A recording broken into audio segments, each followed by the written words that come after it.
Hey guys, അപ്പോൾ ഇന്നത്തെ നമ്മുടെ ചർച്ചാ വിഷയം എന്ന് പറഞ്ഞിട്ടുണ്ടെങ്കിൽ പ്രവാസത്തിനെ കുറിച്ചാണ്. പ്രവാസം എന്ന് പറയുമ്പോൾ പ്രവാസികളെ കുറിച്ചല്ല, പ്രവാസി ഭാര്യമാരെ കുറിച്ചാണ്. ഞങ്ങളൊരു 8 വർഷത്തോളം പ്രണയിച്ചിട്ടാണ് കല്യാണം കഴിച്ചിട്ടുള്ളത്.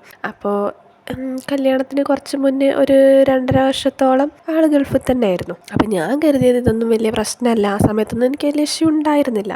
ചില നേരത്ത് നമുക്കൊരു മിസ്സിങ്ങും കാര്യങ്ങളൊക്കെ വരുന്നല്ലാണ്ട് ഭയങ്കര പ്രശ്നങ്ങളൊന്നും ഇല്ലായിരുന്നു. ഞാൻ വിചാരിച്ചു വെച്ചിരുന്നത് ഈ പ്രവാസി ഭാര്യമാർ എന്ന് പറഞ്ഞാൽ എന്തോ ഭയങ്കര സുഖമുള്ള പരിപാടിയാണ്. അതായത് അവർക്ക് അവരുടെ സമയം എവിടെയും പോണില്ല, അവരുടെ എല്ലാ കാര്യങ്ങളും നടത്താൻ പറ്റും, ഒന്നിനു വേണ്ടിയിട്ടും സമയം കളയേണ്ടതായിട്ട് വരണില്ല. അങ്ങനെയൊക്കെയാണ് ഞാൻ ധരിച്ചു വെച്ചിരുന്നത്.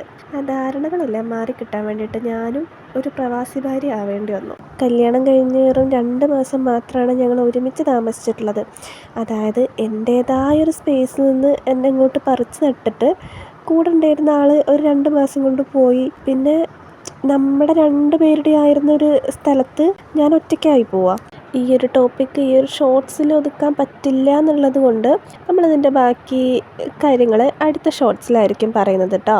നമ്മുടെ വീഡിയോ കാണുന്ന എല്ലാവരും ഒന്ന് സബ്സ്ക്രൈബ് ചെയ്ത് സപ്പോർട്ട് ചെയ്യണേ.